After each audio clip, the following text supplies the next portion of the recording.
Nous allons donc pouvoir commencer notre réunion thématique. Comme il est de coutume, avant qu'on commence et qu'on fasse parler nos interlocuteurs, petit rappel concernant la réunion thématique à venir sur la fiscalité des revenus locatifs et fiscalité immobilière, qui aura lieu à Blois le mardi 9 mai à 17 h, à Tours le mardi 3 mai à 18 h. Elle sera animée dans les deux cas par Claire Célin, qui est expert comptable et qui est administratrice de l'UNPI. Autre chose importante, petit rappel aussi pour vous, vous êtes tous, je pense, concernés. Vous savez sans doute qu'avant le 30 juin, enfin au plus tard le 30 juin 2023, vous devez avoir déclaré chacun vos biens immobiliers sur votre page personnelle sur le site des impôts. C'est une obligation très importante qui peut générer, si elle n'est pas respectée, une amende de 150 € par bien. Est-ce que c'est important ou pas? Je ne sais pas, mais bon, faites-le tous, n'oubliez pas ça, pour éviter ce genre de désagrément, le genre de désagrément qui peut en résulter. Autre point important aussi, concernant les DPE et la rénovation énergétique, il y a une pétition en ligne que vous pouvez remplir, qui sera adressée à Elisabeth Borne, concernant donc la contestation élevée par l'UNPI, sur notamment la fiabilité des DPE, dont apparemment, selon une étude qu'on a fait faire, 71% des DPE seraient considérés comme inexacts. Donc on fait remonter cette information, enfin on fera remonter cette information au gouvernement. Allez sur le site et remplissez, si vous le pouvez, cette pétition pour qu'il y ait de plus en plus de voix qui s'élèvent contre cette réforme, une de plus qui va malheureusement menacer les propriétaires. Voilà. Concernant notre réunion thématique du jour, le thème est comment diversifier l'immobilier afin d'optimiser la transmission et la constitution de sociétés. Nous avons nos intervenants qui sont donc David Juvin, Stéphanie Pourol et M. Fabien Lescure, qui sont tous trois de la société Swiss Life, notre partenaire, et qui vont vous présenter ce soir leurs connaissances. Voilà. Donc la parole est donnée en premier lieu à M. Fabien Lescure. Monsieur, la parole est à vous.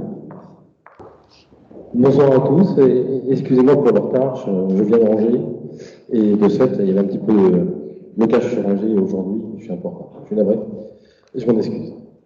Alors, effectivement, je vais vous présenter, vous aurez la parole après, c'est Stéphanie Pourol et David Juvin qui sont agents généraux pour Swiss Life sur Tours.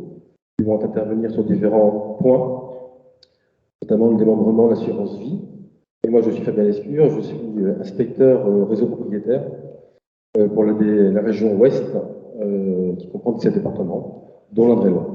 Et les bureaux sont à Angers, simplement. Voilà. On va évoquer différents thèmes, notamment tout ce qui est de l'optimisation de la transmission de l'immobilier ou autre. Et pour ce faire, on parlera de différents points. On fera un rappel sur les donations et les successions.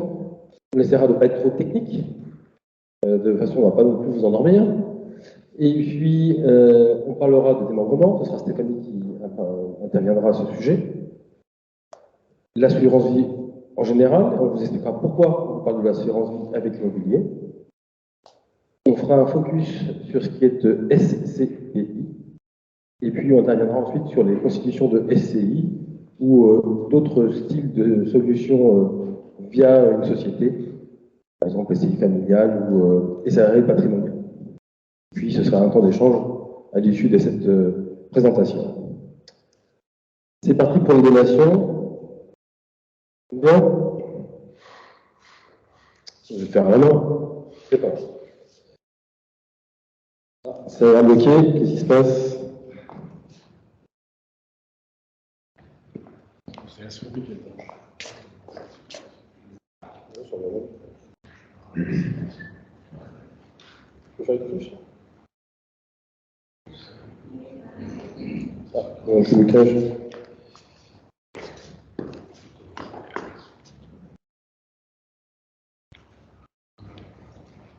Je peux même taper, c'est tout. Oui, c'est bon. Allez, donation, c'est parti. On ne s'arrête plus. La transmission du patrimoine, il y a plusieurs façons de pouvoir le transmettre. Et en ce titre, il y a la notion de titre onéreux, donc avec forcément des c'est une notion pécuniaire. Et puis, à titre gratuit, avec, on va le voir, malgré tout, si on n'anticipe pas en tout cas, une donation, un coût éventuel. Et comment transmettre, comment donner? Eh bien, les différentes solutions, c'est de faire une donation de son vivant, ou alors s'organiser lors du décès pour la succession. Quelques rappels sur le type de donation. Si vous avez des notaires, ils vous expliqueront ça aussi bien que moi, mais il y a ce qu'on appelle la donation simple, il n'existe pas de formalisme particulier, il y a un acte qui peut être fait chez le notaire, bien évidemment, mais avec une notion très importante, c'est de la réévaluation de la valeur du bien le jour du décès. C'est très important. Quand on parle de donation partage, par contre, là c'est un acte authentique, pas chez le notaire, on fait enregistrer. Et il n'y aura pas de réévaluation du bien lors du décès. D'accord? Primordial. Ce qui est important, c'est que ça génère une transparence auprès de la famille, auprès des enfants par exemple. Il y a eu des remariages, ainsi de suite. Et ça permet aussi d'avoir une notion de donation qui n'est pas forcément aux enfants, mais qui peut être aussi aux petits-enfants. Il existe aussi tout ce qui est de donation avec des avances de parts successorales. Je ne vais pas aller trop dans le détail. C'est une solution. Le problème, c'est que ça impulse les parts. Alors, quand je vous parle de réserve et de quotité disponible, ça vous parle? Est-ce que quelqu'un a déjà eu l'occasion? La réserve, c'est ce qui est dû aux enfants dans une succession.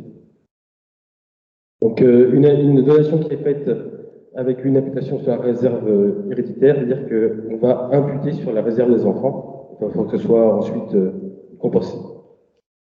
Et puis, il y a tout ce qui est de donation, mais hors part successorale, je ne vais pas aller dans le détail, c'est assez important, mais ça, c'est ce que nous voyons, nous, lorsque nous faisons avec David et puis Stéphanie, des études patrimoniales, des audits patrimoniaux, avec ou avocat ou notaire.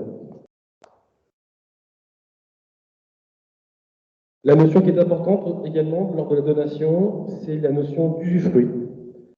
Mais on le verra un peu plus en détail après avec David, je crois, non, avec par rapport à la notion d'usufruit et de nue propriété. La notion d'usufruit, c'est le fait de pouvoir jouir d'un bien, et la nue propriété, c'est comme une maison ou un appartement. La nue propriété, c'est j'ai l'enveloppe, et puis l'usufruit, c'est de pouvoir toucher les loyers, par exemple. C'est plus concret.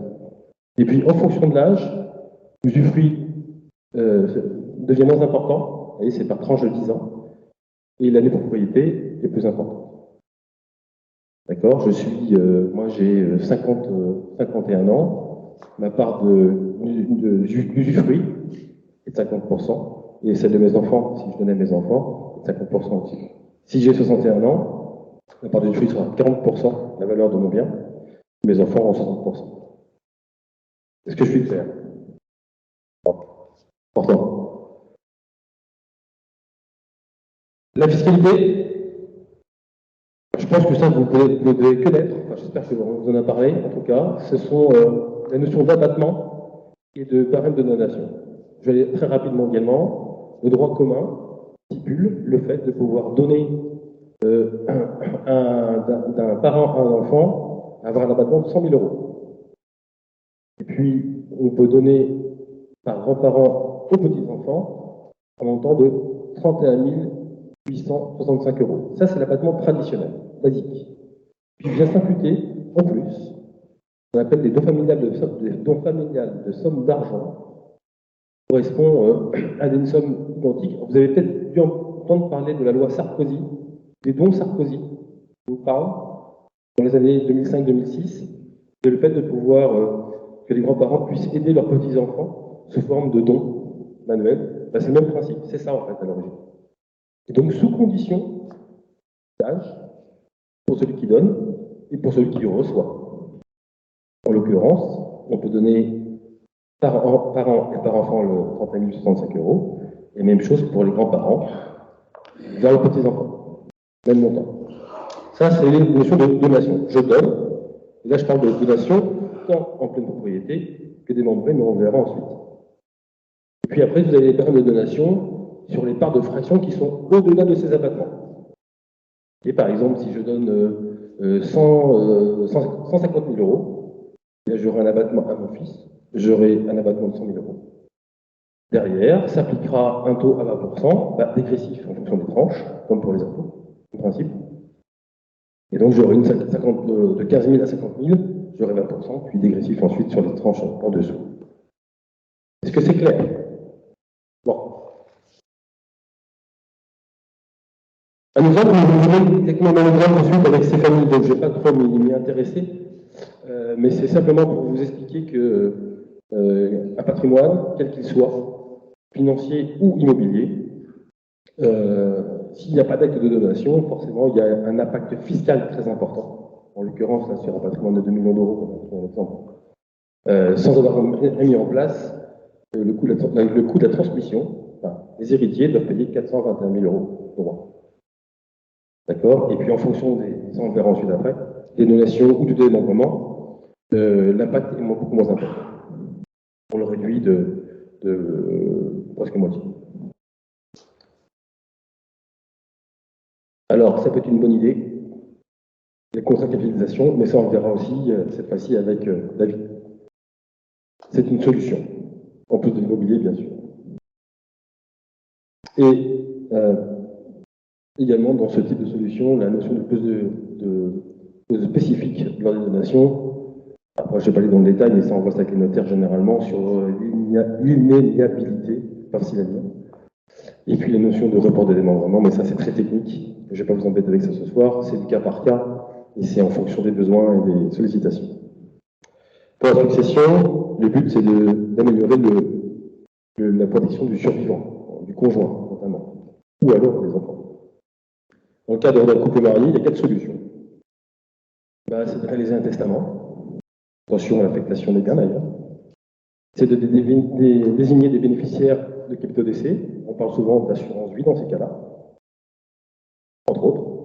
De réaliser une donation au dernier vivant, alors, souvent on est marié, quel que soit le régime, et on se fait ce qu'on appelle des donations, on appelle ça des DD chez le notaire, mais c'est des donations au dernier vivant.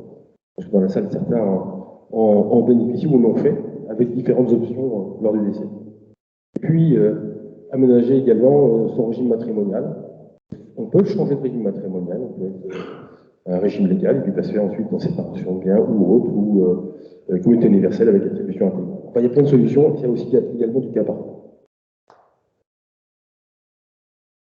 Ici, vous retrouverez tout ce qui engendre dans la notion de donation au dernier vivant, et en fonction du nombre d'enfants communs ou non communs. On a de plus en plus de cas de couples qui n'ont pas d'enfants en commun, ou d'enfants d'un premier mariage. Il y a une notion de... alors je parlais de fruit de propriété. Il y a une notion de pleine propriété avec différents paramètres. Que j'ai 1, 2 ou 3 enfants ou plus, j'ai pas la même valeur, si je suis le conjoint, d'avoir la même valeur de ce qui me sera donné, possiblement donné. C'est extrêmement compliqué aussi par rapport à la situation, et c'est clairement aussi du cas par cas, en fonction de la situation familiale. Combien j'ai d'enfants, après mariage ou pas, si j'en ai plusieurs, est-ce que j'ai 1, 2, 3, 4, et quelle est la part kilomètre réservée, le cas échéant. Ça, c'était pour un couple marié. Et dans le cadre d'un couple concubin, il y en a encore beaucoup. Je ne vous parle pas du Pax, hein, parce qu'on n'a pas le temps. Mais on parle tout comme ça parce que les couples concubins ont des différentes solutions, 4 solutions aussi. C'est pouvoir se paxer, pour organiser les choses, avec un testament d'ailleurs. Se marier, c'est une autre solution, bien évidemment. Et bénéficier aussi, désigner des bénéficiaires de capitaux décès, toujours dans le cadre de l'assurance vie parce qu'il y a un avantage fiscal. Et puis bien sûr aussi réaliser un testament, attention, quand on est concubin, on fait un testament, les droits en termes de réception des fonds, et taxation c'est 60%. Ça commence à payer. Voilà, c'était pour aller assez succinctement sur les donations des successions. On pourra en parler après. Je vais passer maintenant la parole à Stéphanie Pourol concernant tout ce qui est démembrement.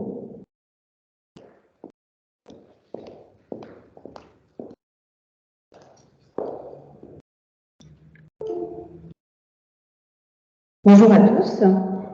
Stéphanie Pourreux, je suis agent général à l'agence de Tourneur, Swiss Life, et je vais vous parler du démembrement. L'article 544 du Code civil, il dit quoi? Il dit que la propriété est le droit de jouir et de disposer des choses de la manière la plus absolue, pourvu qu'on n'en fasse pas un usage prohibé. Vous avez ça se découpe en 3 éléments. L'usus, donc l'usus c'est le droit d'utiliser le bien. Le fructus, c'est le droit de percevoir les fruits de ce bien. Et l'usus, le fructus, donne l'usufruit. Et pour finir, vous avez l'abusus, qui est la disposition d'aliénation, de transmettre, qui est en d'autres termes la nue propriété. Et quand l'usus et l'usufruit, donc l'usus plus le fructus et plus l'abusus, donc se rejoignent au moment du décès, ça donne de la pleine propriété. Le démembrement et l'indivision. Quelles sont les différences? Donc le démembrement, vous avez donc 100% d'usufruit plus 100% de nue propriété donne 100% de pleine propriété. L'indivision, c'est quoi? C'est 50% de 2 personnes qui sont propriétaires, donc en pleine propriété. Donc 50% en pleine propriété plus 50% en pleine propriété donne 100% de la pleine propriété. Donc c'est là où on voit la différence entre le démembrement et l'indivision. Donc la division, en fait, c'est 2 propriétaires, et démembrement, la propriété se fait qu'au moment du décès. Donc les droits sont différents. Pour le démembrement, à votre avis, qu'est-ce qu'on peut démembrer aujourd'hui? Vous avez les biens non consomptibles et les biens consomptibles. À votre avis, est-ce qu'on a tous une possibilité de les démembrer? Oui, non?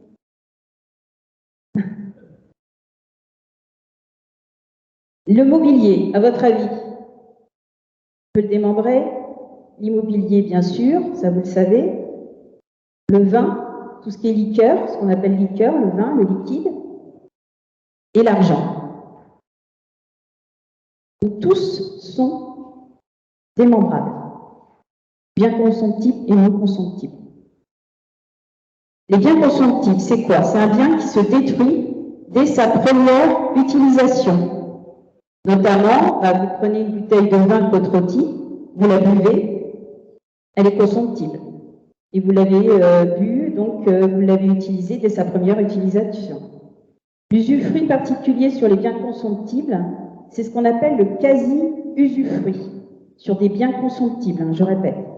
Si l'usufruit comprend des choses dont on ne peut pas faire usage sans les consommer, comme l'argent, les grains, les liqueurs, l'usufruitier a le droit de s'en servir, mais à charge de rendre à la fin de l'usufruit soit des choses de même quantité et de qualité, soit leur valeur estimée à la date de la restitution. Par exemple, sur un contrat d'assurance vie, vous le démembrez. La personne, vous donnez 200 000 € à votre enfant dépense 100 000 €, eh bien, il crée une créance sur la succession, puisque vous lui avez donné de votre vivant. C'est ce qu'on appelle le quasi-usufruit, mais uniquement sur des biens consomptibles. C'est un pouvoir de disposition, donc auquel cas il y a des actes à faire, à réaliser, qu'on appelle la convention de quasi-usufruit, qui se réalise et s'enregistre cette créance chez un notaire ou auprès de l'administration fiscale. Donc, la créance des nus propriétaires restituables sur l'actif successoral, si suffisant. Donc, l'intérêt en fait de démembrer un contrat d'assurance vie, c'est de créer une créance. Si la personne dépense, comme je vous l'ai donné comme exemple tout à l'heure, 100 000 €, sur les 200 000 qui ont été donnés au départ d'un contrat d'assurance vie, cette créance de 100 000 €, elle va être en déduction de la succession, puisque vous l'avez donnée. Tout l'intérêt de démembrer un contrat d'assurance vie. Pour l'usufruitier seul, donc l'usufruitier, il a des droits, des devoirs, et notamment l'usufruitier a le droit de faire des actes d'administration et de gestion Pour ce qui concerne le nu propriétaire, il a des droits de disposition, mais si par contre il veut vendre, l'usufruitier donc a besoin de l'accord du nu propriétaire pour vendre. Par exemple, vous donnez un bien à votre enfant, vous êtes usufruitier, votre fils ou votre fille nu propriétaire. Si vous souhaitez vendre ce bien, vous avez besoin de son accord à votre enfant. Est-il possible de déroger à ces règles? On peut éventuellement, pendant le démembrement, faire une convention de démembrement et préciser ses volontés dans cette convention, si on souhaite que ce soit autrement. Cette convention de démembrement, c'est un acte essentiel, car souvent, l'usufruitier et le nu propriétaire ont des intérêts divergents. Notamment, quelles sont les obligations d'un usufruitier? Eh bien, ses droits, c'est le droit d'habiter, de mettre en location, de prêter, de vendre ou de donner ce droit. Et surtout, ses obligations, c'est d'entretenir ce bien pour l'usufruitier. Pour ce qui concerne du nu propriétaire, bon, à part attendre, bien évidemment, mais il a quand même des obligations, le nu propriétaire, c'est les grosses réparations, sauf si on met en place une convention de démembrement dans laquelle on peut effectivement modifier cette clause de grosse réparation et auquel cas ça peut être réattribué à l'usufruitier. Donc ça, c'est important parce que c'est vrai que souvent l'usufruitier, ce sont les parents. Les parents ont souvent, c'est eux qui disposent des fonds. En général, le nu propriétaire, c'est vos enfants. Ils n'ont pas énormément de liquidité pour commencer dans la vie. Et quand on leur donne ou démembre des biens, c'est vrai qu'on leur met quelque part le devoir de faire des grosses réparations sur ce bien qu'on transmet. Donc, si vous avez la possibilité de faire une convention de démembrement dans laquelle vous pouvez donner vos dispositions et modifier cet alinéa.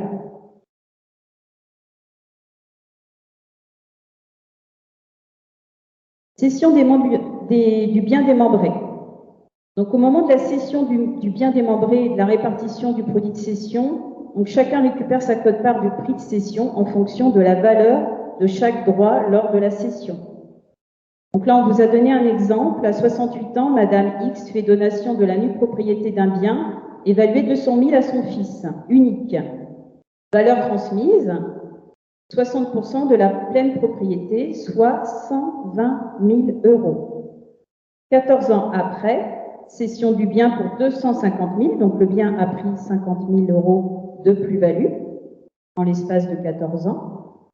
Pas de clause particulière dans l'acte. Le fils demande le partage, puisqu'il y a cession. Madame, elle a 82 ans. Et la valeur de l'usufruit est de 20%, puisque Madame, elle a 82 ans. Donc, comme c'est en fonction de l'âge, souvenez-vous du tableau qu'on vous a montré tout à l'heure, et 20% de la pleine propriété, soit Madame récupère 50 000 sur un bien de 250 000 €, qui valait 20 ans plus tôt 200 000. 14 ans plus tôt, pardon. Donc, Madame reçoit 50 000 en pleine propriété.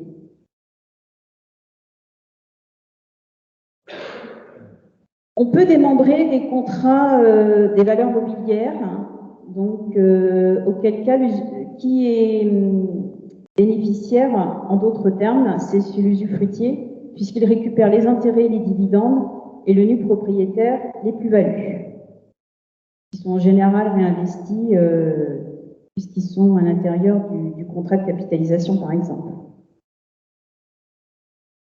Donc le démembrement permet de favoriser la transmission et surtout d'anticiper des droits de succession qui auraient pu être évités au moment de votre vivant.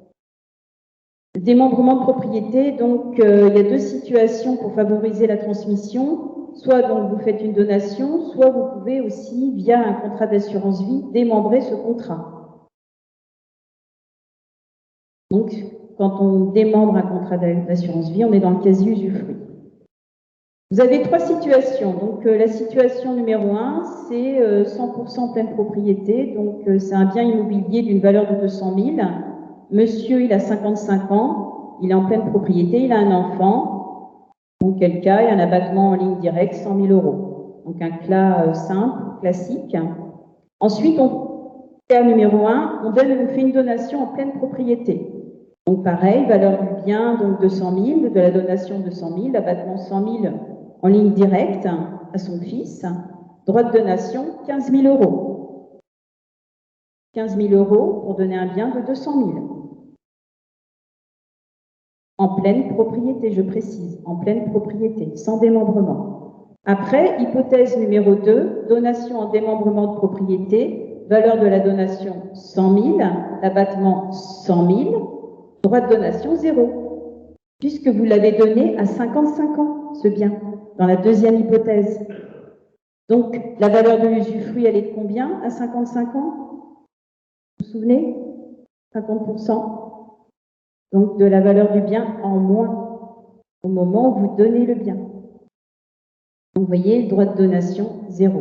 Donc, plutôt moralité, plutôt on donne, et moins les droits de donation sont importants, puisque la valeur de l'usufruit minimise la valeur du bien. D'où l'importance de donner le plus tôt possible pour que les 15 ans se passent et qu'on puisse redonner, faire une deuxième donation au bout des 15 ans. Donc là, on reprend Je vais juste m'arrêter sur des chiffres qui me paraissent importants. Donc là, on reprend le cas que Fabien Lescure vous a montré tout à l'heure.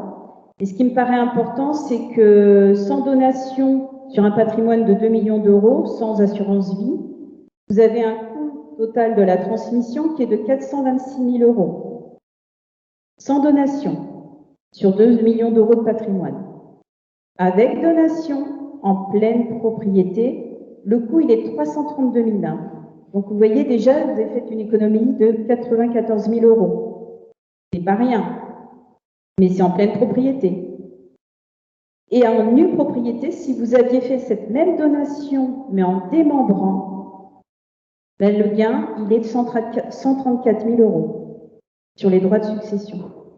Donc l'économie, elle est de taille. Plus votre patrimoine il est important, plus le démembrement vaut la peine d'être fait et d'éviter des droits de succession qui auraient pu être qui sont un avantage pour vos enfants au moment du décès.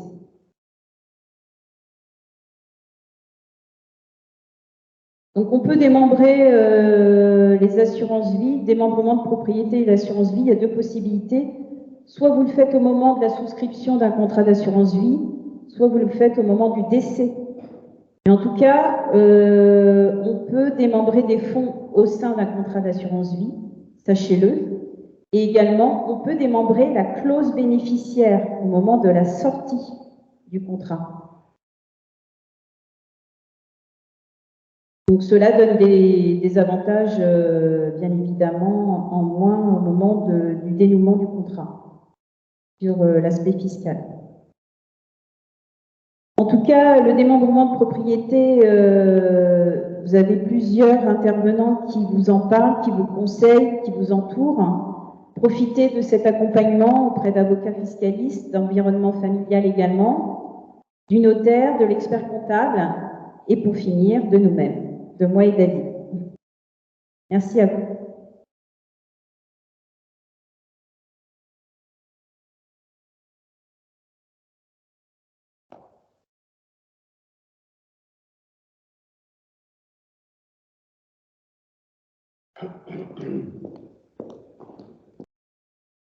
Alors, nous allons voir la fiscalité des revenus de l'assurance vie. Vous allez avoir aussi également, si vous voulez en savoir plus et creuser, un lien donc sur YouTube qui vous permettra d'avoir une approche de cette fiscalité de façon un peu plus ludique, donc une vidéo. Donc vous avez le lien ici, on va vous transmettre le PowerPoint, vous allez pouvoir consulter.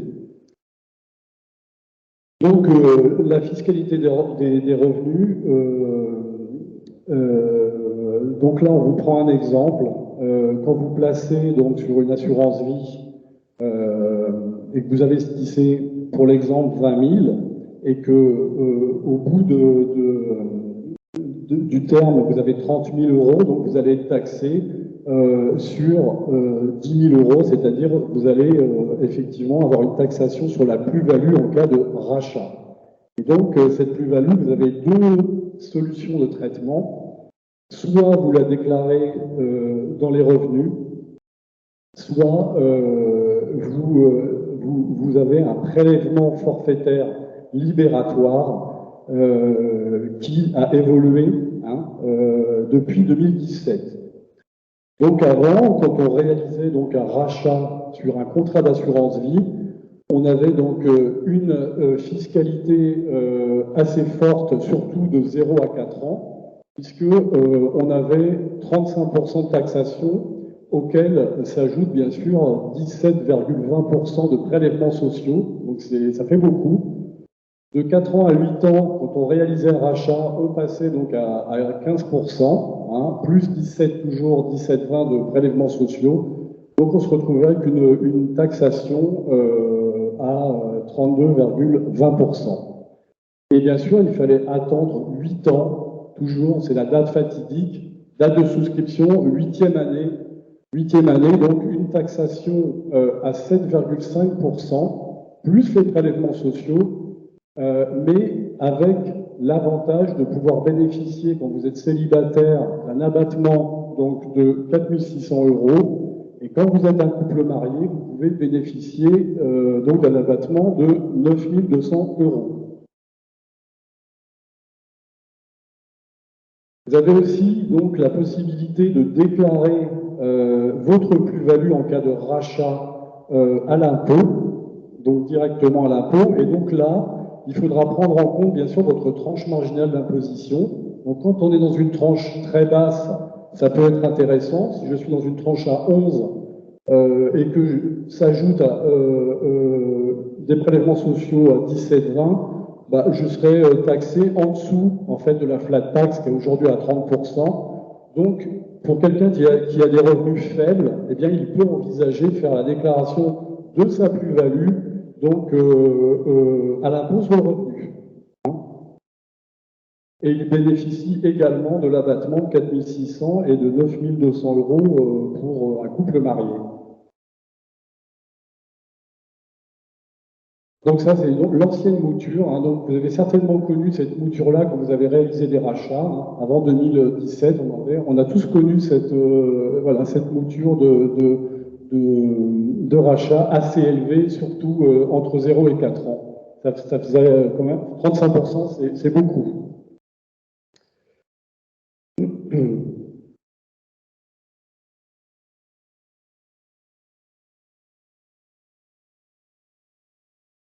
Donc là aussi un autre exemple, c'est-à-dire qu'aujourd'hui, ces abattements de 9 200 et 4 600 euros, vous allez faire donc quand vous allez effectuer votre rachat, vous allez payer en fait, après vos 8 ans, vous allez payer vos 7,5%, vous allez être prélevé en année N, et en année N plus 1, en fait, là, il va y avoir ce qu'on appelle une régularisation de l'administration fiscale qui va effectivement vous rembourser sous forme d'avort fiscal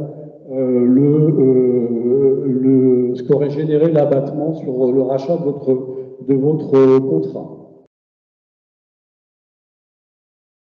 Donc depuis le 1er janvier 2018, on est sur un prélèvement forfaitaire obligatoire.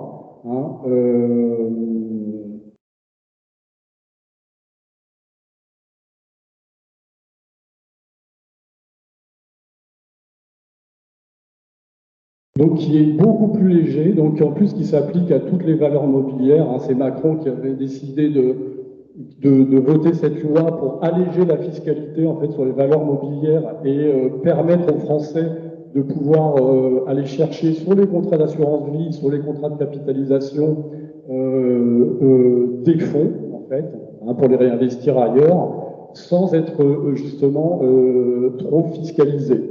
Donc aujourd'hui, bah, c'est très simple, hein, de 0 à 8 ans, mon prélèvement forfaitaire unique est de 30%, donc il est relativement léger.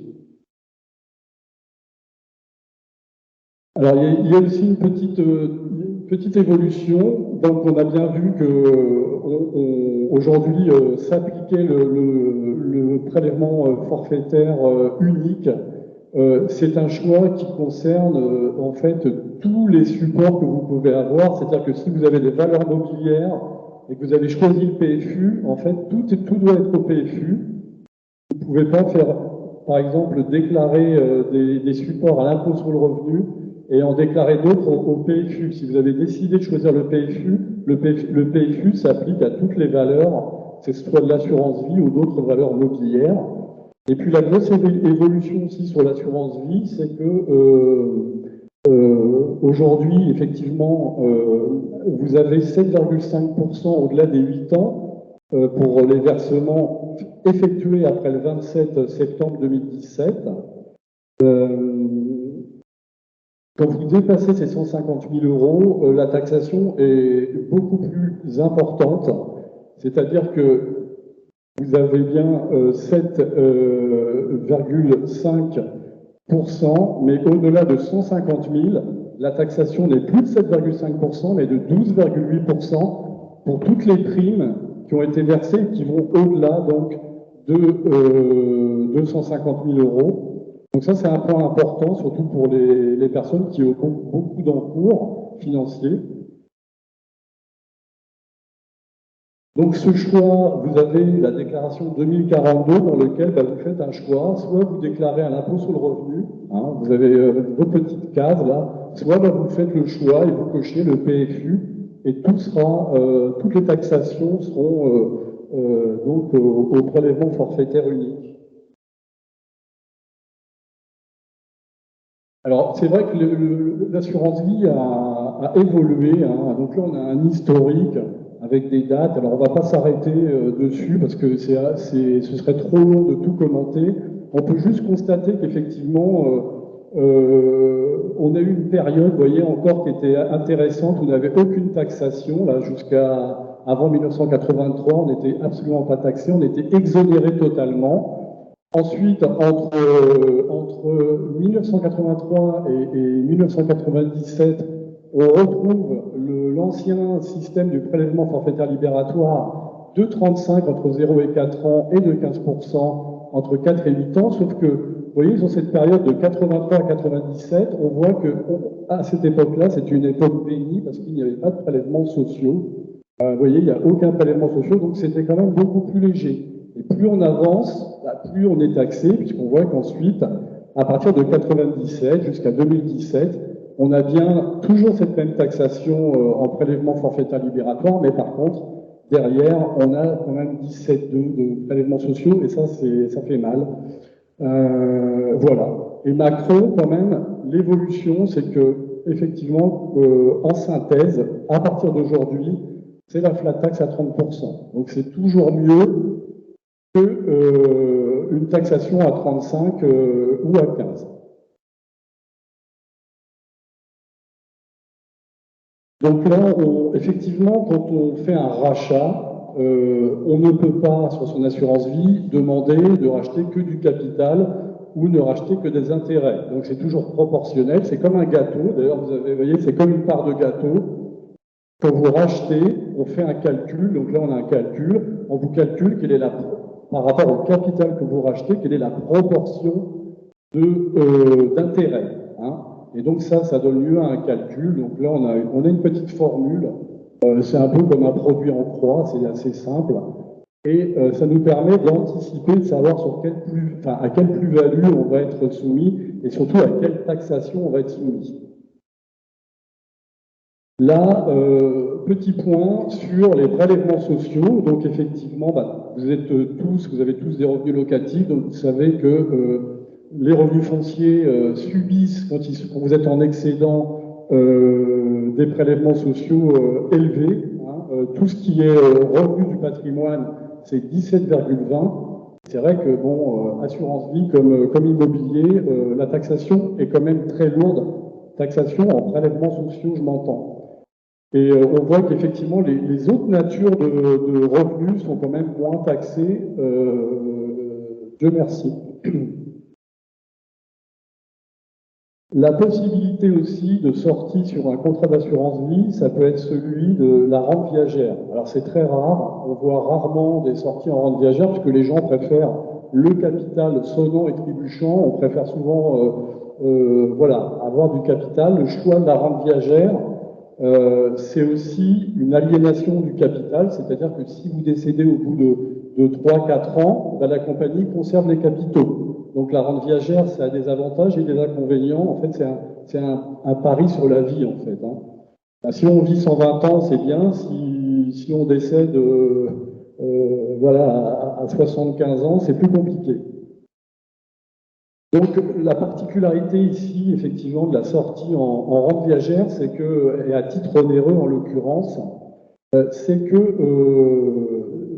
plus vous prenez votre rente tard, plus vous bénéficiez d'un abattement important. C'est normal, puisque je dirais, votre longévité s'amenuise. Donc on voit que par exemple à 70 ans, bah, si je commence à percevoir ma rente viagère issue de l'assurance vie, bah, j'aurai un abattement de 70%, et donc je ne serai imposé que sur 30%. Voilà. Et il faut dire que le choix de la rente viagère est assez rare en assurance vie. Donc l'avantage de l'assurance vie, on l'a vu, c'est la fiscalité en cas de vie, mais c'est aussi la fiscalité en cas de décès. C'est quand même ça, on parle de transmission, donc c'est quand même un peu ça qui nous intéresse également. Donc petit rappel, toutes les primes versées avant 70 ans dépendent de l'article 290I du Code général des impôts, et tous les versements de primes après 70 ans, c'est l'article 757B du Code général des impôts. Donc, comment ça se passe? Toutes les primes que vous avez versées avant vos 70 ans, vous avez 152 500 € d'abattement par bénéficiaire. C'est-à-dire que bah, si vous avez 10 bénéficiaires et que vous avez posé 1 500 000 € sur votre assurance vie, bah, vous pouvez tout transmettre hors droit de succession. Donc, c'est un très bel outil de transmission. Si effectivement, dans le cas où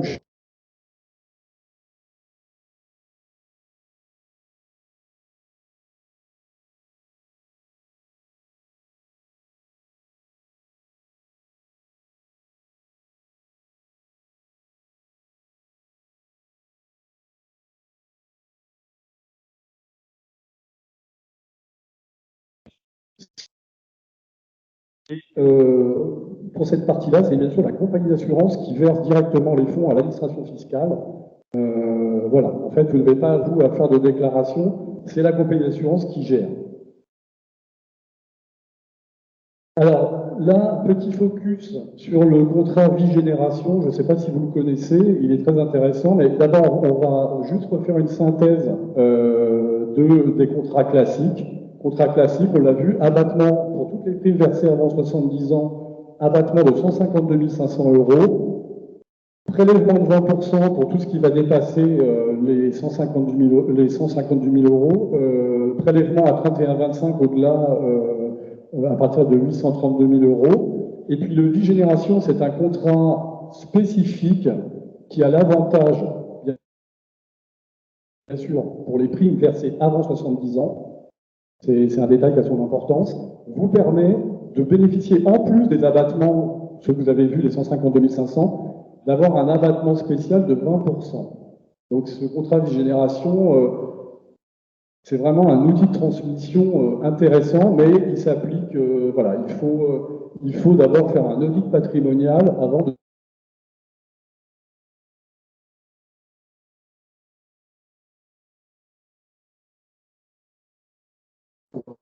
faire ce choix.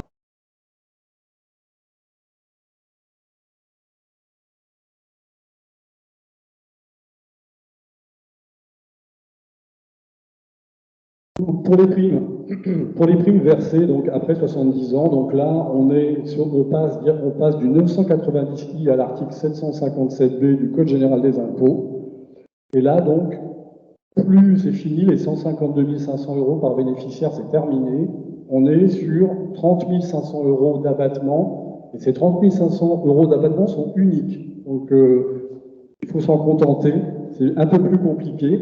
Par contre, il y a un petit point qui est très important, c'est que tout ce qu'on va générer comme intérêt sur le contrat, sur ces primes versées après 70 ans, donc en cas de décès, ben, toutes ces primes sont exonérées de fiscalité. Donc ça, c'est un avantage donc incontestable. Voilà, on a un petit exemple de calcul. On voit là que dans ce calcul, tous les intérêts qui ont été générés, comme je vous l'expliquais, sont exonérés. Donc par contre, bah, si j'ai versé des primes au-delà des 30 500 euros, bah, ces primes-là, elles, par contre, elles sont donc réinjectées dans l'actif de succession. Tout ce qui va au-delà de 30 500 euros, eh bien, ça donnera lieu à une déclaration partielle de succession. Voilà, c'est déclaration partielle de succession. Alors souvent, nous, on la remplit pour nos clients et on la dépose auprès de l'administration fiscale qui va faire son calcul. Voilà pour l'aspect, l'intérêt fiscal de l'assurance vie. Je voulais faire un petit rappel aussi des avantages de l'assurance vie au niveau de ses supports, parce que vous êtes tous propriétaires de biens immobiliers, mais bon, aujourd'hui, vous avez aussi la possibilité de positionner l'immobilier au sein de vos assurances vie. Donc, vous pouvez intégrer dans vos contrats d'assurance vie des sociétés, des parts de SCPI. Hein, donc, c'est avantageux parce que là, on n'a plus la fiscalité en direct des revenus fonciers, mais on peut bénéficier donc de la fiscalité de l'assurance vie en ayant de l'immobilier au sein de son contrat d'assurance vie. On peut également aussi souscrire des parts d'OPCI, hein, ce sont des organismes de placement collectif en immobilier. La grande force de Swiss Life, c'est également les unités de compte structurées. Hein, donc nous sommes, nous, chez Swiss Life, rattachés à une banque privée, qui est la banque privée Swiss Life, qui se trouve place Vendôme à Paris.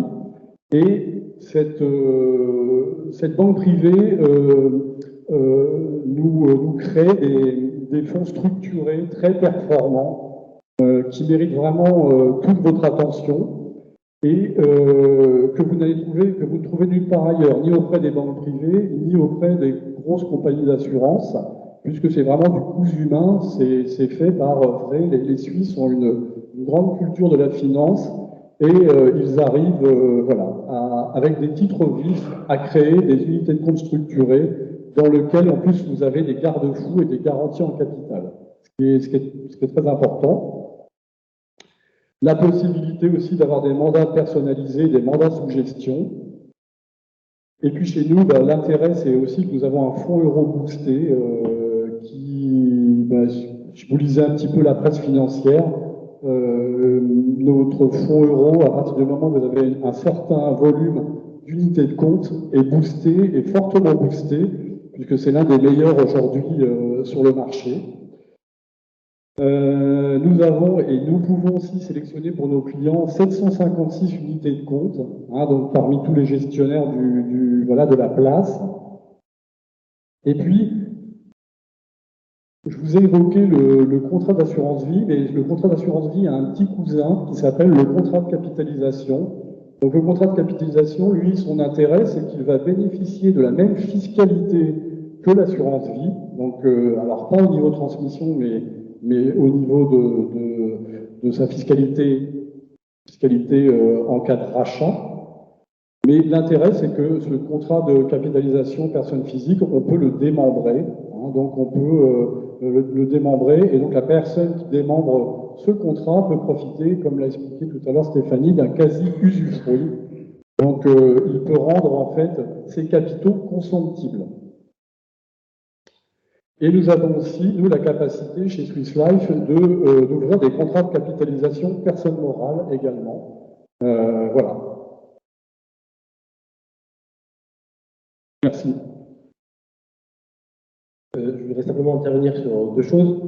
Tout d'abord, concernant ce qu'on vous présente sur l'assurance vie, David l'a très bien dit, vous êtes des propriétaires immobiliers et vous avez différentes façons de diversifier votre immobilier. Vous allez avoir votre appartement, vous avez mis en location, sur lequel vous touchez des revenus, sur lequel vous avez une fiscalité. Vous avez peut-être des logements qui sont en MNP, l'immobilier non conventionnel. Vous avez différentes façons de faire de l'immobilier, parce que c'est peut-être une tradition, c'est familial, c'est un bien que vous voulez garder dans votre foyer. Il y a un attachement véritable qui s'y fait. Nous, quand on vient vous voir, on vous dit, voilà, il y a des notions de diversification. Bien évidemment, le but, c'est de vouloir, lorsqu'on fait un audit, c'est de dire, voilà, comment on peut optimiser les rendements, le revenu, bien évidemment, et puis transmettre, si besoin, anticiper la transmission, anticiper la succession éventuelle. En fait, c'est un raisonnement global. Et quand on est attaché à l'immobilier, comme vous l'êtes et comme moi je le suis aussi, moi je suis fils de notaire, l'immobilier pour moi c'est sacré, le foncier immobilier c'est sacré. Eh bien, on se dit, quel est le moyen pour faire de l'immobilier, pas forcément avec un gros montant d'investissement, mais dans un cadre fiscal en plus particulier. Eh bien, on se dit, j'ai peut-être une solution de le faire via un contrat d'assurance vie, on va voir comment on peut le faire, via des solutions qu'on appelle des contrats de capitalisation, donc c'est aussi un contrat d'épargne, mais avec des valeurs immobilières, et le tout, c'est de trouver le bon panachage pour avoir le moins de coûts à la sortie. Et pendant la phase de constitution, des fois je fais du crédit pour acheter, et pendant la phase le fait de toucher les revenus, puis ensuite, bien sûr, malheureusement, lorsqu'on transmet ou lorsqu'on décède. Et c'est tout ce raisonnement-là sur lequel on intervient avec Stéphanie et David lorsqu'on se rencontre. Et puis ça commence, non pas quand on a la retraite, mais ça commence dès 30 ans. Vos petits-enfants, vos enfants, ainsi de suite, et vous-même, moi-même, eh bien, on se constitue un patrimoine, immobilier ou pas. Et ce qui est important de savoir, c'est que l'assurance vie, ce n'est pas que des fonds monétaires, ça peut être aussi des parts dans l'immobilier. La raison pour laquelle je vous présente les SCPI, notamment chez Swiss Life, je vais vous en présenter une. Et pour vous, qui a des SCPI dans son portefeuille en général? Qui en fait? Personne? Est-ce que vous connaissez le principe, le concept? Pas trop? Alors, je ne vais pas aller trop vite non plus, mais c'est important de savoir. Eh bien, la SCPI, c'est une solution qui vous permet d'avoir de l'immobilier, mais avec moins d'inconvénients que l'immobilier que vous avez tous les jours. Moi, j'ai un appartement à Blois, je suis du Loir-et-Cher, ça arrive, et j'ai un appartement de en location. Et j'ai eu sur cet appartement quelques déconvenus, puisque souvent, j'étais un T2, j'avais des moments où j'avais des vacances de personnes, ou des personnes où j'avais plus personne. Pendant un mois, c'était souvent des étudiants qui y allaient, des étudiants ou des jeunes professionnels, et qui restaient 9 mois, plutôt que 12 d'ailleurs, puisque pendant les études, et pendant 2 mois, j'avais touché plus de loyer. Par contre, j'avais encore des charges par rapport à des crédits que j'avais faits. Et puis parce que les frais de fonctionnement d'un immeuble, moi je suis copropriétaire, ça me coûte un peu d'argent quand même. Un petit peu. Les loyers viennent compenser, puis si j'ai plus de loyer, je peux plus compenser. Et puis j'ai des obligations. J'entendais tout à l'heure votre président qui parlait des DPE. Clairement, moi, le DPE, en plus quand il est bien fait, ça me va, mais c'est une charge.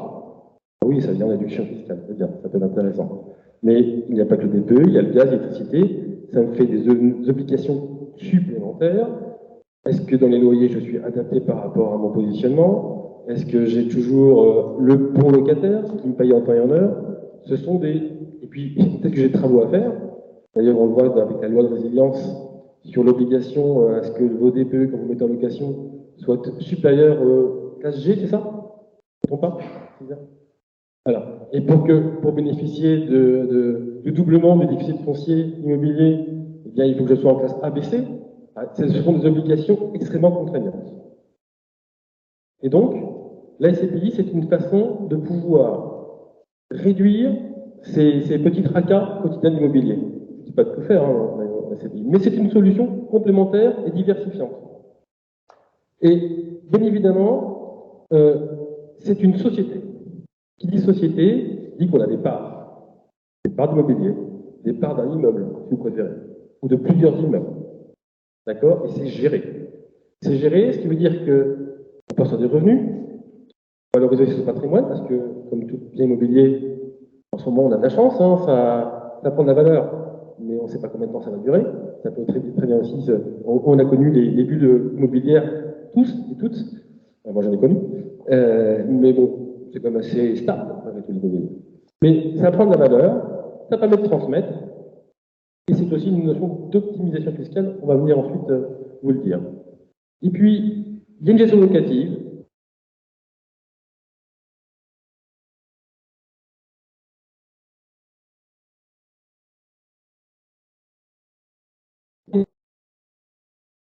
D'accord? Qu'est-ce que je peux vous dire d'autre?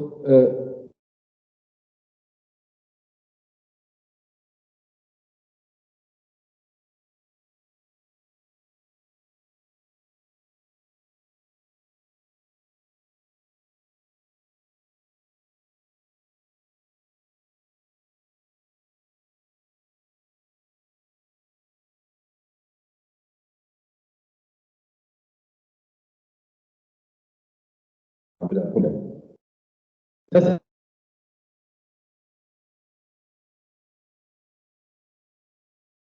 on bien un T1 Fontaine? Un petit peu Fontaine, on est un peu excessif là. On est dans les 90 000? Quelque chose comme ça, hein? 90 000? Oui, donc c'est-à-dire que c'est un investissement. Est-ce que je les ai pas forcément? Est-ce que si je les ai, tant mieux, hein? Je peux en lâcher deux, peut-être. Et puis si j'ai pas forcément ces fonds, bah, si j'ai que 50 000, bah, je ne peux pas faire d'immobilier. Et je suis obligé d'aller sur des valeurs purement bancaires, pour lesquelles je me méfie un petit peu. Le 440 qui va dans tous les sens, je ne maîtrise pas, je ne comprends pas trop. Eh bien, là, ça permet d'avoir un investissement qui est minimal et sur lequel je peux aller, je peux dire, bah, je veux non pas une part, mais je veux 20, 30, 40, 50 parts en fonction de ce que je veux investir. Voilà. Ce sont des revenus qui sont trimestriels, réguliers. C'est important, bah, comme vous le voyez. Et puis surtout, c'est quand on parle actuellement de diversification, c'est le fait de dire, eh ben, je ne mets pas tous mes œufs dans le même plat. C'est une sécurité de diversifier. Si j'achète un bien immobilier et que, comme à Marseille, bah, malheureusement, ça explose, bah, derrière, quand je les assurances, c'est vrai. Mais bah, qu'est-ce que j'ai en retour? Pas grand-chose. Par contre, si je diversifie le risque, si je prends des parts de plusieurs biens immobiliers, ben, s'il y en a un qui ne paye pas, bah, c'est pas grave, c'est compensé par les autres. Où il y aura un impact très faible dessus. C'est pour ça qu'on parle de risque mutualisé, vous l'avez juste compris. Même chose, quand on a des CPI, on ne s'occupe pas de tout ce qui est administratif, tout ce qui est gestion, c'est la société qui le gère, qui le fait. Et puis, une transparence parce que, comme toute société, comme vos établissements bancaires, on est tenu de vous donner des informations sur vos biens. Le rendement, la valeur de la part, la valeur de rachat éventuel, s'il y a du rachat, et bien évidemment toutes les informations qui sont nécessaires par rapport, par exemple, s'il y a des travaux à faire, il y a une assemblée générale qui détermine tous les éléments. Comme dans une copropriété, presque, hein, même principe.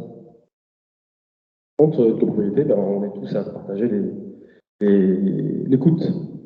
Et puis surtout, c'est une protection contre l'inflation, effectivement, parce qu'en fait, comme tous les loyers, ben, ça suit le cours de l'inflation.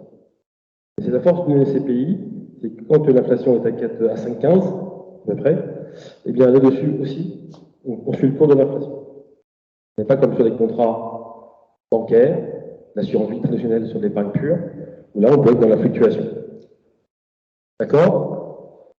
Et vous avez en face toutes ces notions de bénéfices qui viennent se greffer aux avantages. On parlait tout à l'heure de l'information, bah, c'est un semestriel, pas de souci de gestion. L'accessibilité aussi à tout ce qui est immobilier tertiaire, parce que lorsque l'on parle, peut-être que vous avez des baux qui sont dans le commercial ou dans le tertiaire, mais c'est pas toujours facile parce qu'ils sont des vins un peu plus onéreux que de l'habitation. Donc ça nous permet d'aller chercher par exemple bah, des immeubles de bureaux, ou peut-être des murs d'entreprise, et puis aussi tout ce qui est loisirs. J'y reviendrai après. Constance des revenus, on l'a vu tout à l'heure, il s'adapte à toutes les bourses, oui, c'était 5 000 euros.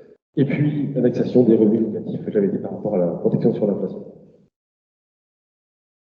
Ça s'adresse à tout le monde.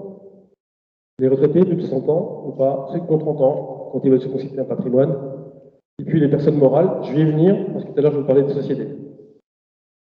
Et puis, je vous en parle pas vraiment, parce que ça c'est des moments temporaires, et là on est plus dans le cas de personnes qui vont partir à la retraite entre 15 et 7 ans, et sur lequel on a un vrai avantage fiscal. Je vais venir ensuite aussi, mais je ne vais pas m'attarder dessus. Alors, je suis désolé de vous dire, mais je crois que c'est la majorité dans la salle, je crois que la plupart des gens plutôt s'entendent, je peux vous faire injure. Bon, je ne sais pas moi non plus. Et donc, quels sont les avantages? Eh bien, c'est toucher des revenus, on l'a vu, c'est de pouvoir investir dans l'immobilier locatif, mais vous l'êtes déjà, vous. C'est une façon de le faire supplémentaire, de déléguer la gestion immobilière. Ah oui, ça prend du temps. Alors, des fois, c'est sympa de faire les petits calculs, mais ça prend du temps et de l'énergie. Et des fois, on n'est pas toujours satisfait. Et puis, de diversifier son patrimoine. Je vous parlais tout à l'heure de notion de propriété sur un appartement de location que moi j'ai, par exemple. Et par contre, j'aimerais bien faire un peu d'immobilier dans le bureau ou dans l'entreprise ou dans le loisir. Je peux pas.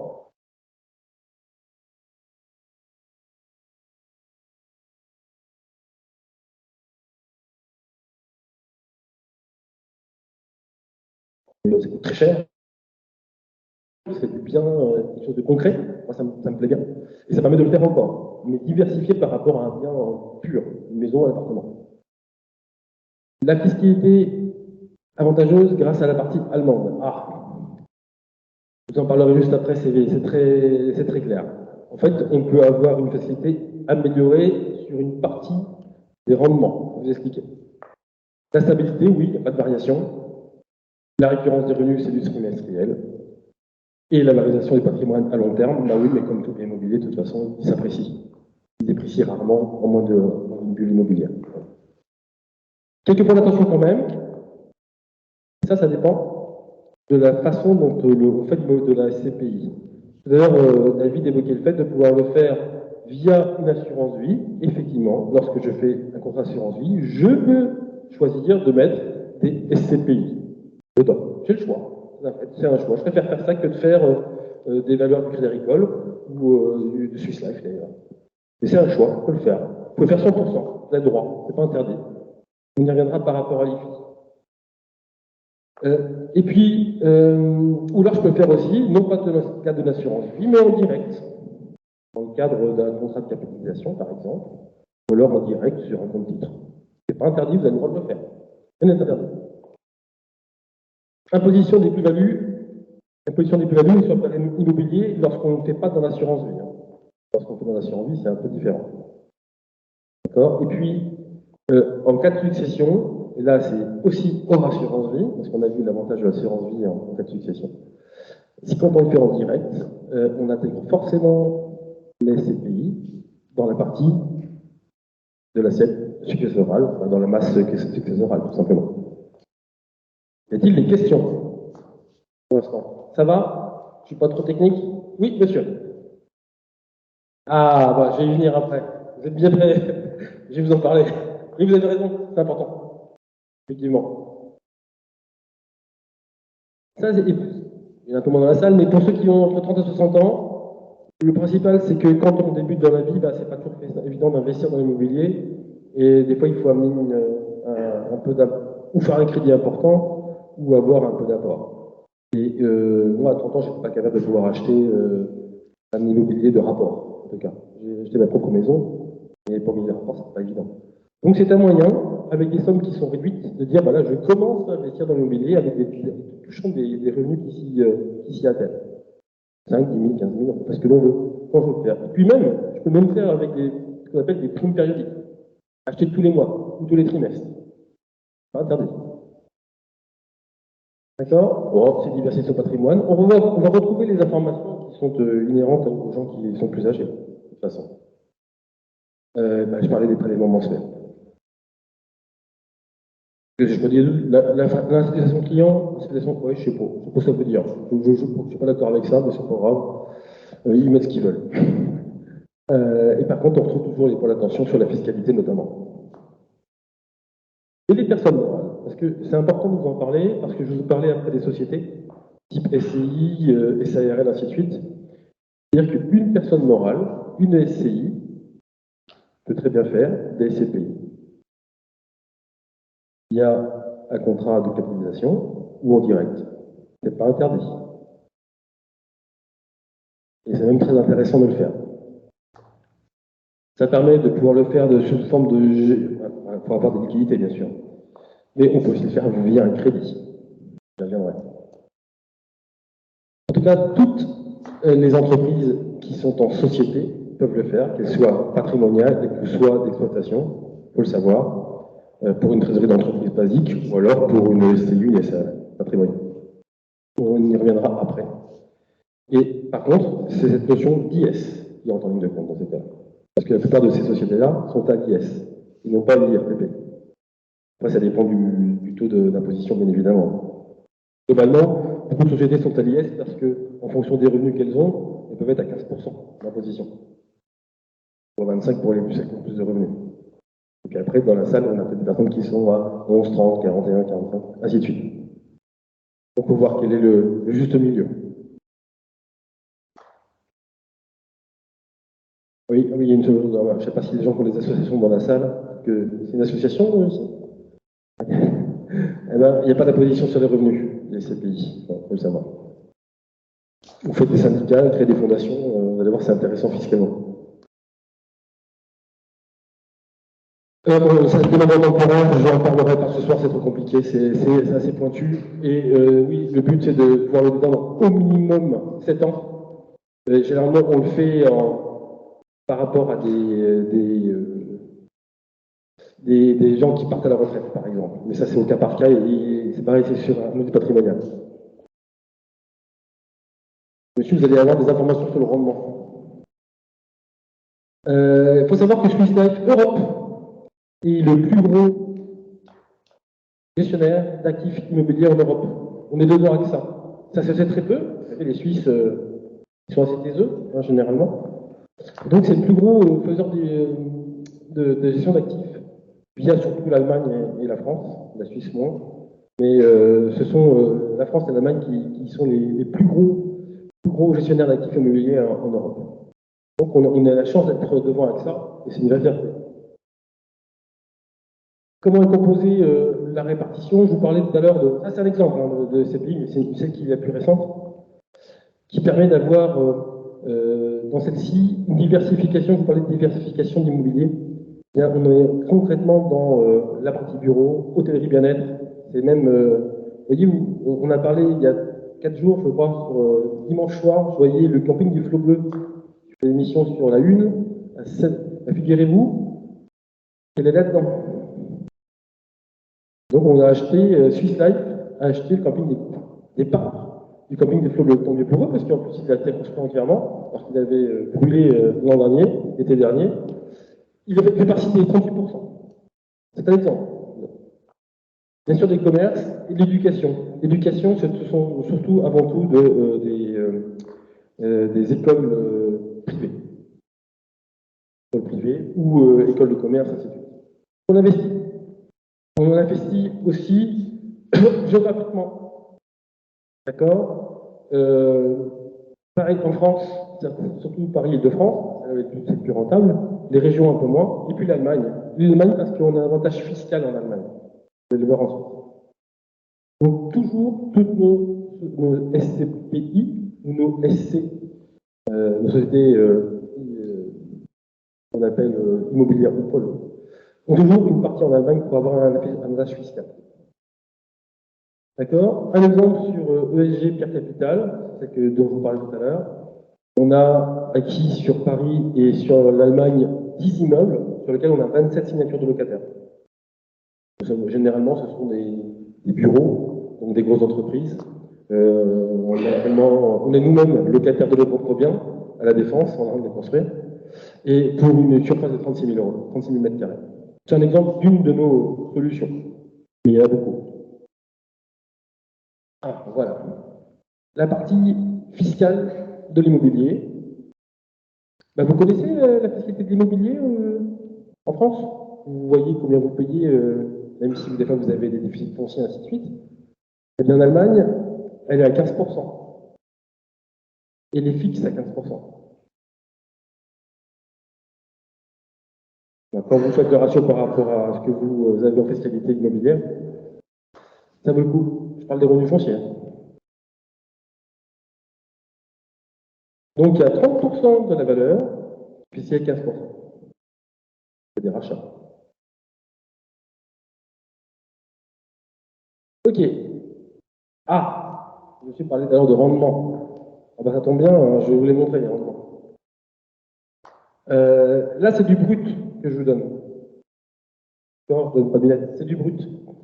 C'est du brut après division des coupons. Quand je vous parle de dividende, c'est la valeur véritablement de ce que l'on donne sur une part. Et ensuite, vous avez surtout ce qui compte le plus important pour vous, c'est votre ratio, c'est votre taux de distribution. Quand vous faites votre ratio sur votre appartement, sur une maison, ainsi de suite, sur les immeubles, vous dites, moi je fais du 4,50 brut. C'est ça, c'est le taux de distribution. D'accord? Eh bien, sur SG Pierre Capital, on l'a créé en 2017, on était à 4,25 en 2017, 4,50 en 2018, 4,75 en 2019. En 2020, on était à 4,57, on était à 4,84 en 2021, on est à 4,80 en 2022, et je ne sais pas ce qui sera en 2023. Mais on est sur une tendance entre 4,50 et 5. Généralement, la moyenne, c'est 4,50 chez nous. Que ce soit et celle-ci est un peu plus intéressante. Ça répond à votre question, monsieur? Et les chiffres clés, c'est du technique, mais ici, on retrouve SG Pierre Capital, c'est la fiche de distribution, la valeur, une comptabilisation. Oui. Ah, pardon, excusez-moi, monsieur, je suis d'accord. Mon offre de souscription, je vais vous donner un exemple très concret. Quand vous achetez un bien immobilier, vous passez chez un notaire ou par un agent immobilier, et vous connaissez entre les frais d'acquisition, les honoraires de l'agent et les frais de notaire. Déjà, ça dépend du montant, mais on est plus proche, généralement, si on cumule les deux, des 12%. D'accord? Et bien ici, tout compris, c'est 10%. Parce qu'on a déjà nos frais de notaire qui sont dedans.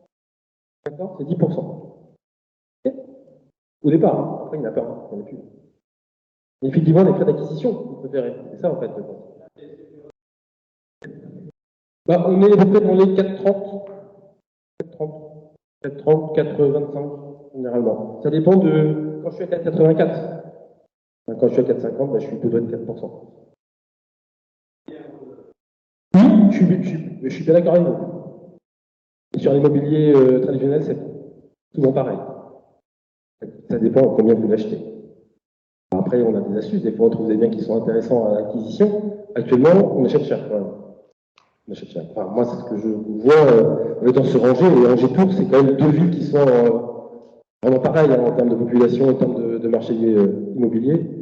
Je vois, c'est peut-être un peu moins, même beaucoup moins. Mais c'est un peu aussi un vrai gain, un vrai sort. Avez-vous d'autres questions sur les SCPI? Et j'étais assez clair.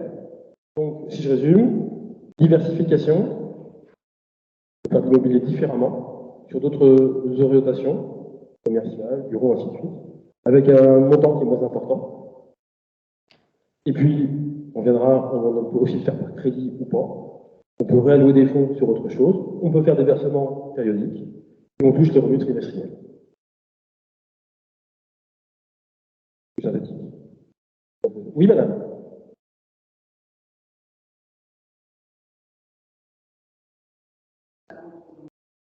Oui, tout à fait. On va voir après comment on peut en partie des tout à l'heure, je voulais insister sur quelque chose, c'est ça que je voulais dire. Merci madame, parce que c'est grâce à vous que... il vous a parlé d'OPCI. Vous avez vu tout à l'heure ce qu'était OPCI, organisme de placement immobilier. On peut faire aussi en assurance vie d'ailleurs. Mais la grosse différence par rapport à la SCPI, c'est ça, c'est qu'une OPCI, il y a 60% qui rentrent dans les filles et 40% qui n'y rentrent pas parce qu'il y a une part de valeur liquidative. de l'espèce intelligente. Ce qui veut dire que quand vous faites 100 sur une EPCI, en fait, vous ne rentrez dans l'IFI que 60. Contrairement à la SCPI, effectivement. En termes de société, est-ce que, je vous pose d'autres questions parce que, avez-vous des SCI? Est-ce que vous êtes détenteur d'immobilier en propre ou en SCI? Si on fait, allez, si vous pouvez lever la main pour savoir ceux qui ont des sociétés immobilières. Okay. Oui, on est en minorité, c'est étonnant. Ok. Alors, je vais intervenir sur différents points. Je ne vais pas aller trop dans le détail non plus parce que c'est au cas par cas. Et souvent, nous, on le fait avec un avocat, un notaire, non pas de huissier, on ne fait pas avec les huissiers. Et puis, des fois, l'expert comptable. Oui. Alors, différents types de sociétés. Je vais commencer par la SCI, la Société Civile Immobilière. C'est une tradition que quand on fait un peu d'immobilier, certains ont des sociétés civiles. Bon, en fait, c'est un choix. C'est un choix. Moi, j'ai pas de société. Si j'ai une SCI, mais pas pour ce bien-là, pour l'appartement de rapport. C'est un choix que je fais.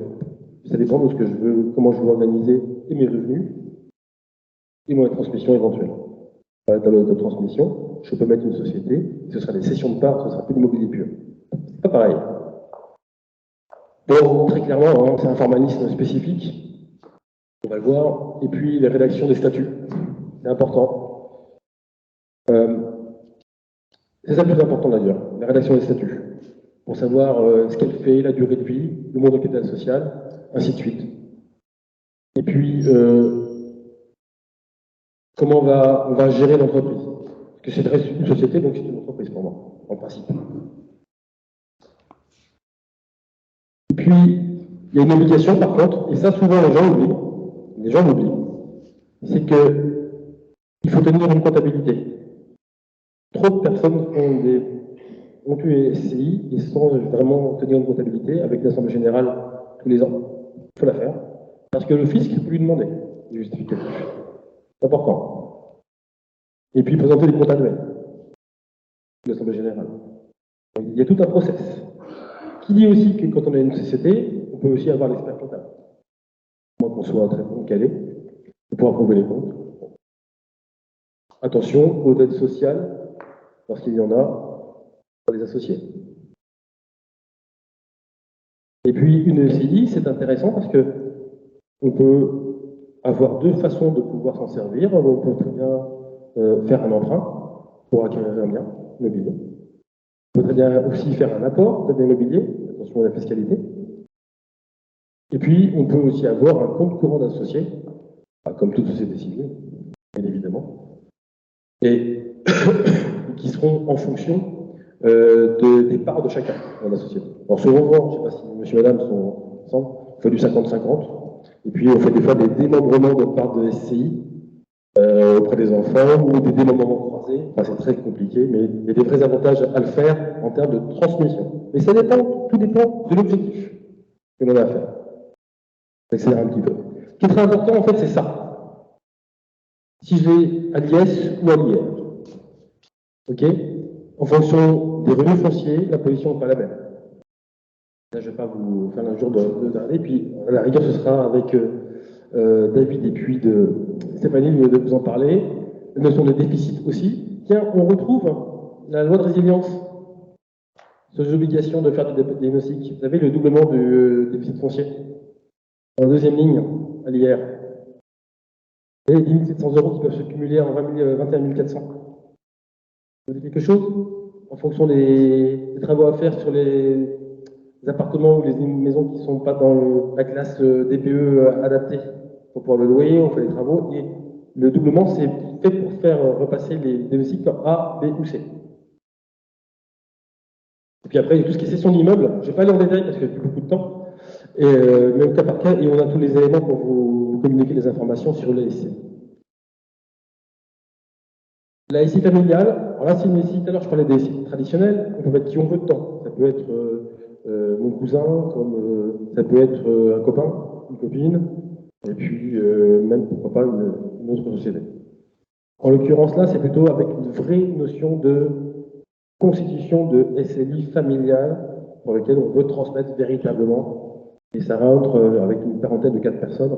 Clairement, je peux être grand-parent ou arrière-grand-parent, puis donner mes petits-enfants ou arrière-petits-enfants. Là, c'est pour avantager le conjoint ou un enfant, pour transmettre. Ah oui, c'est de la transmission facilitée. Dans ces cas-là, on donne des parts de société, on ne donne pas d'immobilier, on donne des parts de société. C'est différent dans l'approche. D'accord? On verra aussi. Et on peut donner, tout à l'heure on parlait de démembrement, on peut donner en démembrant. Je peux même dire, bah, écoute, je te donne la nue propriété de mes parts de SCI. Là, on va dans le technicien. Et puis, les avantages. Il y a d'avantages, bien sûr, c'est de pouvoir transmettre. Et puis, des fois, il y a des situations familiales qui font qu'on a des enfants handicapés ou autres. Mais ça permet de pouvoir donner un peu mieux. L'administration fiscale, il ne faut pas saisir le bien, c'est un bien qui est insaisissable dans ces cas-là. Bon, c'est important. Et puis le volet fiscal, il faut savoir que les parts sociales sont beaucoup moins taxées que l'immobilier. Pareil, c'est au cas par cas. Et ça se voit lors des audits patrimoniaux.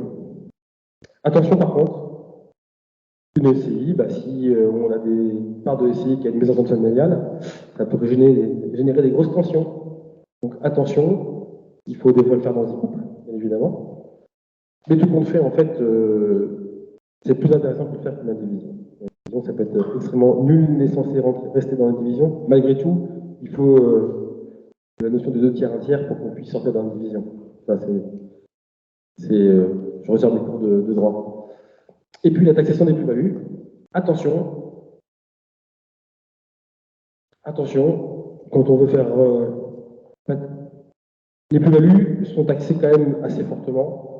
Donc là, ici, il faut s'en méfier par rapport à la taxation véritablement des plus-values. Bon, c'est pareil, c'est dans les détails. Après, il y a quelques informations par rapport aux détentions de plus de 30 ans, mais au cas par cas aussi. L'abus de droit, très important. Lorsque je vous parlais de notion de pouvoir avoir une comptabilité ainsi de suite, c'est important, de façon à ce que l'État puisse savoir ce qui se passe. Et puis, aussi, sur le fait qu'on ne puisse pas assimiler une requalification à une donation déguisée. C'est très particulier aussi. Si je transmets des parts de CPI, que j'ai fait rentrer un petit enfant 2 jours avant et que moi je ne suis pas en très bon état de santé, je sais que je peux malheureusement partir dans quelques mois, et ben, ça peut être qualifié. Donc c'est très important de faire attention à qui on fait rentrer dans les SCI familiales en tout cas. Et puis c'est cette notion de durée, parce qu'il n'y a pas de durée spécifique pour tous les cas de cause. Si ce n'est 99 ans, ça peut générer des tensions au fur et à mesure des personnes qui rentrent dans la SCI suite à une succession.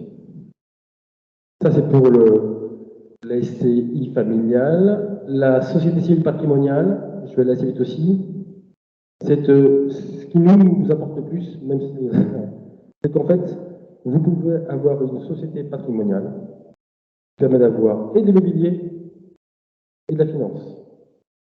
Et ça, c'est une vraie solution. En fait, c'est une sorte de pot commun dans lequel vous mettez votre immobilier, apport de fonds ou acquisition, et puis votre épargne, assurance vie, bancaire, autres, les comptes titres, on peut là, je peux être dedans. C'est ce que je veux. Et ça, c'est une vraie solution qui vient se différencier un petit peu de la SCI. D'accord ?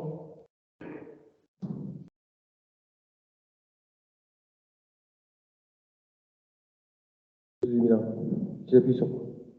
Ah bon? Pourquoi la choisir? C'est simple, hein. C'est pareil. Hein. Il y a beaucoup de ressemblances, ça c'est sûr.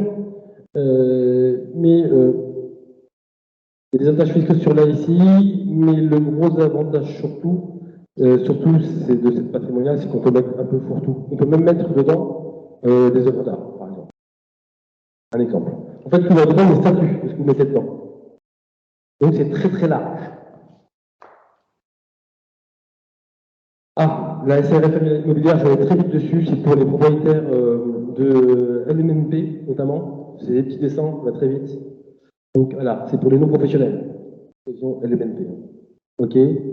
On va toucher amortissement des coûts, régime avantageux pour la TVA, c'est ceux qui en font, c'est du meublé. Hein. avec une option à l'IR éventuellement, sans limite de durée, et puis exonération des plus-values. Intéressant. Les inconvénients, il y a forcément une rémunération de gérant sur des LNP, et puis c'est le choix de l'IR pour certains associés en fonction de leur taux d'imposition. Et puis cette notion de LNP, dans le cadre que je vous ai précisé, il y a une notion de ascendant-descendant en ligne directe. On ne peut pas avoir d'autres personnes, donc parents et enfants. Et enfin, le bilan patrimonial, ça c'est souvent, vous entendez parler de holding. Qu'est-ce que c'est? C'est une société mère qui régit deux sociétés. Par exemple, je peux avoir une SAS, une société par action simplifiée, et avoir en dessous des SCI, des SARL, ainsi de suite. Et tous les dividendes remontent dans la société mère. Il va y avoir un avantage, vous allez voir. Donc, je vous disais, le but, c'est vraiment d'optimiser le patrimoine, avec une fiscalité avantageuse, je vais y venir. Et puis, la définition, c'est que, effectivement, là, ce sont des parts de société. Ce sont des parts de société. Et donc, la société mère a des parts dans toutes les autres filiales. Et réciproquement, d'ailleurs. Donc, ça peut être une société civile, SCI, ou SC, une SA, SAS et SARL. Les avantages fiscaux, en fait, ils sont là. C'est que tout ce que vous remontez des sociétés filles vers la société mère sont considérés comme des bénéfices, dividendes, mais ils ne seront taxés qu'avec une quote-part de 5%. Exemple. Ça, c'est un vrai avantage. Exemple. Une ligne patrimoniale reçoit d'une de ses filles 100 000 euros. Pour cette raison, peut-être qu'elle a vendu quelque chose, hein. Elle a vendu bien immobilier. Elle les fait monter dans la société mère. Et pour un niveau de son résultat global, 100 000 moins 5% de ces 100 000. Résultat, on va percevoir vraiment en net 95 000 euros. La facilité est extrêmement réduite. Extrêmement réduite. Et avec ces 95 000 euros, elle fait ce qu'elle veut. Au fur et à mesure. Elle peut faire, par exemple, investir sur des SCPI, dans un compte type, ou sur un compte d'implication personne morale. C'est un exemple, je vous donne, c'est pas. Voilà, après, elle est libre. Elle est libre. Et c'est une façon de remonter des résultats, des dividendes, dans la société mère. Ok? Et alors là, c'est très technique, mais c'est plus sur les entreprises mêmes, le fait de s'acheter à soi-même un bien immobilier ou une société. Mais ça, c'est vraiment très, très, très technique, et on le voit souvent, on le voit de plus en plus, nous, dans le fait de pouvoir racheter l'entreprise que j'avais. Par exemple, j'ai une SCI, qui a une valeur, avec des biens immobiliers dedans, je vais la vendre à la société mère, sous forme de LPO, c'est un anglicisme, je ne vais pas vous donner les détails, et dans ces cas-là, il y a différents moyens de l'acheter, on veut l'aller fond, je l'achète, ou alors, elle fait un crédit. Et souvent, ce qu'on fait, c'est du crédit lombard. Le crédit lombard, c'est un crédit in fine, je préfère. Ok. Et in fine, le gros avantage, c'est qu'il n'y a pas d'assurance de prêt. On met un amortissement de l'épargne. Une assurance vie, par exemple. Qu'elle soit par l'entreprise, pour une personne physique. Okay. Ça, c'est très important, ce que je viens de dire. Et ça, c'est pareil, c'est du cas par cas. Il faut voir entre 6, 4 et 8 yeux et en parler.